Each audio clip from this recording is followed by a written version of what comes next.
Attorney Rufil Fernandez Banyok. Attorney Rufil Fernandez Banyok. Straight to the point.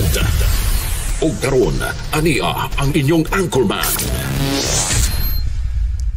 Veritatem sed pro veritate. Wa kitay mahimo aron sa pagpakigbatok sa kamatuoran, kundili aron sa pagdapig sa kamatuoran. Straight to the point. Luzon, Visayas ug Mindanao, Pilipinas ug sa katawhan kutob sa mabot sa tong Sibya sa tibuok kalibutan via internet. May buntag ug kumusta live gikan sa Queen City of the South, Cebu City, Philippines. Welcome nining atong tulumanon ug inyong tulumanon. Straight to the point. Kinigya po niyo sa kalagad sa kahanginan sa kasamang Rufil Fernandez Banyok. Mo'y padaya makiguban kaninyo nining laing adlaw sa atong pagpakigbisok. Adlaw karon mahigala nga Biyernes, pizza 7 na, buwan mahigala sa Nobyembre tuig 2025. Straight to the point. Sa gihapon natagan tagpagtagad ang mga issues nga may labot ang lungsod, nagbagang mga expose, nagunang mga reports. Dinhi lamang gihapon mga higala sa atong pagban-uban nining atong tulumanon ug inyong tulumanon. Straight to the point. Nag-unas to may isgutanan karon nga buntaga mahigala. Ato sa ning tagaag pagtagad mga kaygalaan ha, kay good morning de sa tanan usa. Mayong buntag, mayong buntag, mayong buntag. Bisan pa man mahigala sa mga pagsulay nga nadangatan. Pero maingon gyapon ta mahigalag mayong buntag sa tanan sa Luzon, Visayas ug Mindanao. O sagikan mga higala sa atong mga kaigsunan. Shout out og mayong buntag, bonjour. Sa mga mayor, Congressman Duke Frasco, Mayor Aljo Frasco og ang mga mayor sa 5th District, except sa mayor sa Danao City og sa Bourbon. Og kinsa pa ning mayor nga wa makakuyog dito. Bonjour ninyong tanan.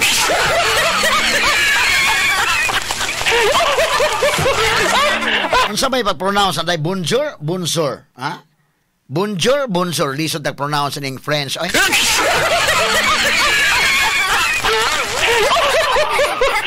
Bonjour, ha? Bon appétit.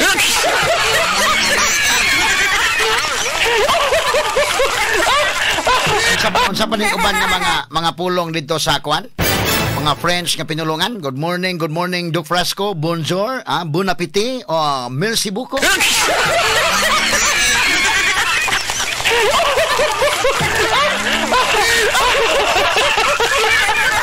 Na mauli na ang mga mayor, mga sukit tig paminaw. Nakadali og lukat og ticket kay naas BBM karong adlaw.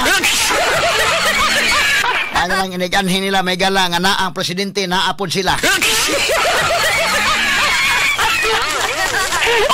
Ato ning pagtagad ro buntaga mga kaigsunan. Ang kinini ang greetings mo kon ilang bonjour.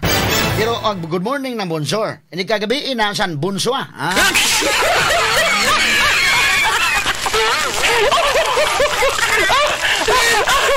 Good morning. Bonjour. Sa mga gikan sa UK, gikan sa London.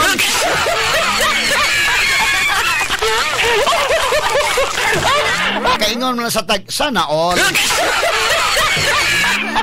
Good morning sa tanan ha, og matod pa mga higala sa kinini ang kana bitaw sa duwa sa mga bata dayon sa nang kantas duwa sa mga bata. Kanang sa London ha. Good morning. More or less na kung tingog pero gaw pagyod ha. Pero nakahinomdom ko sa duwa sa mga bata kana bitaw sa naday nga. London Bridge is falling down.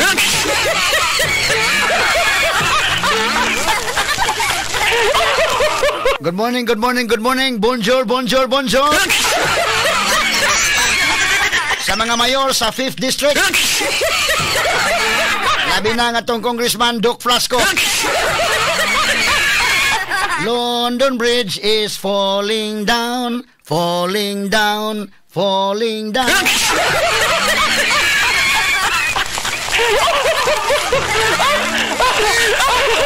Atong isgutan ro buntaga mga kaygalaan.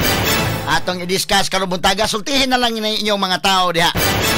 Unya karon murag mahiro sa gyapon mo inon nga didto sa bakasyon, unya giputol ang bakasyon tungod og alang ninyong mga tao. Ay na mong saba nga ni dali mong uli kay naas BBM ron. Kay dito mahigala mga tao gipangutanas kong reporter. Unsa man asam haman niyo mayor pa man pakita ma'am. Asa man di ay gisultian man mi atong taga city at taga municipal hall nga tua si mayor sa laing nasod kay nagseminar para pud sa kaayuhan sa among lungsod. Wa gaba.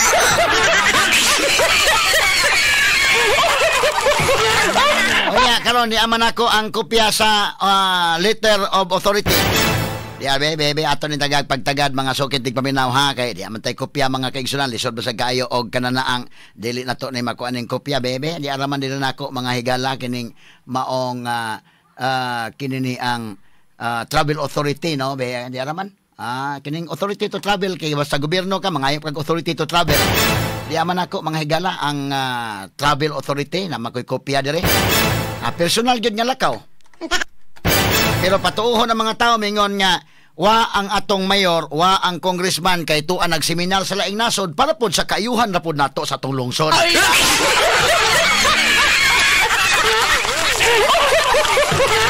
Isag na biktima na sa bagyo mahigala, ilaron pa yung mga tao. Sultihin na niyo klaro nga na makasyon mo nya aron nya murag dili kay ngilad ta paminaon inon nagipon nya bakasyon unta pero tungod og alang ninyo mi uli mig sayo.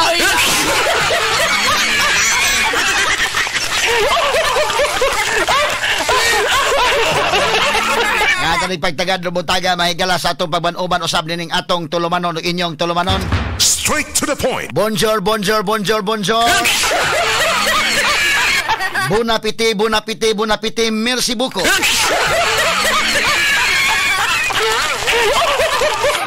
Pagtagad Lubuntaga sa tuban-uban mahigala ning atong tulumanon ug inyong tulumanon. Straight to the point. Sa pikas bahin mahigala bagyo nga dunay international name nga Fung Wong. Musuod na bas Pilipinas nganlan nig uwan, Jesus Ginoo ko. Mas ni kusog pa mga higala matod pa og nahimo nang usa ka tropical storm. Gipaabot kini nga mosulod sa Pilipinas karong gabi o baka ugma sayo sa buntag og posible pang mahimo kini nga super typhoon. Straight to the point. Sus Ginoo ko, ato ning iampo mga higala nga unta din ni makahatag og kadaot mga kaigalaan sa tong nasod. Kay naunsa naman ning kalakiha gi. Mura man tagi kulata ining kalakiha mga sukid tig paminaw. Onya bisan sa pagtabon-tabon mahigalas mga politiko ug uban pa labot sa korupsyon ang kinaiyahan gyud. Ang kinaiyahan gyud Ayaw ko ninyo pasanginli nga ako may nag-expose dito sa korupsyon. Ang Bagyong Tino mo'y nag-expose sa korupsyon. Nga maunay doon ay mga problema ang atong mga flood control projects. Straight to the point. At pagtagad Lubuntaga sa atong pamanuban usab ning atong tulumanon ug inyong tulumanon. Straight to the point. Ang Office of Civil Defense ni awhag sa publiko nga mangandam tungod sa gilapdon sa bagyo nga mabot sa kapin sa 1,000 ka kilometro. Straight to the point. Ang direksyon ni ini mao ang Northern ug Central Luzon. Straight to the point. Presidente Ferdinand Marcos Jr. maabot karong adlaw din sa Sugbo aron duaon ang mga dapit nga labing naapektuhan sa bagyo nga si Tino. Straight to the point. Samtang lakip mga higala sa namatay sa bagyo nga kapina sa gatos ang namatay. Lakip sa namatay atos bagyo nga mga sakop sa Banay Yusores. Naglaray ang haya mahigala sa Bakayan Gym.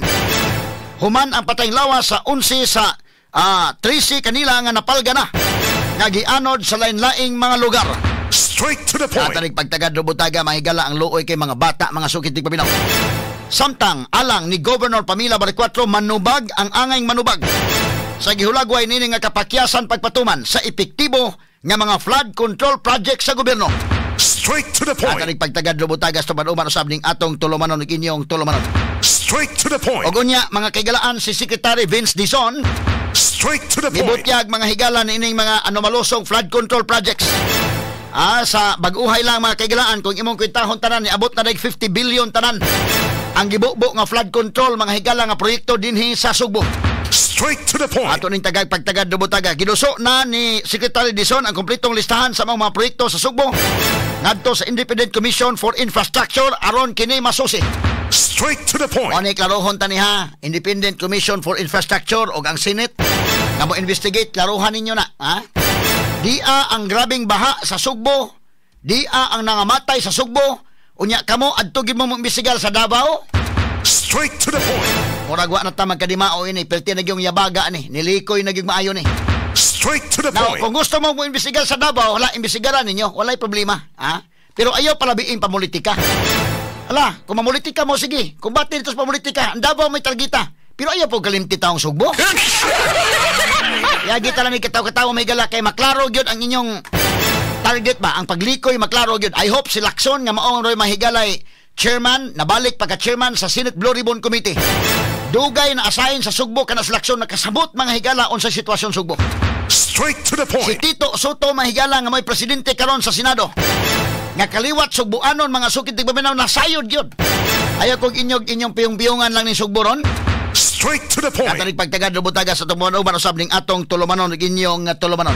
Straight to the point. Samtang Presidente Ferdinand Marcos Bongbong Marcos Jr. ni pahibaw nga pagpaubos na sa nasod sa National State of Calamity subay sa kalapad sa danyos nga gibilin sa bagyo nga si Tino. Kini uban pang mga isgutanan imo bati exclusive over DYHP RMN Cebu 612 sa dial sa inyong mga radyo sa 93.9 IFM. Sa serbisyo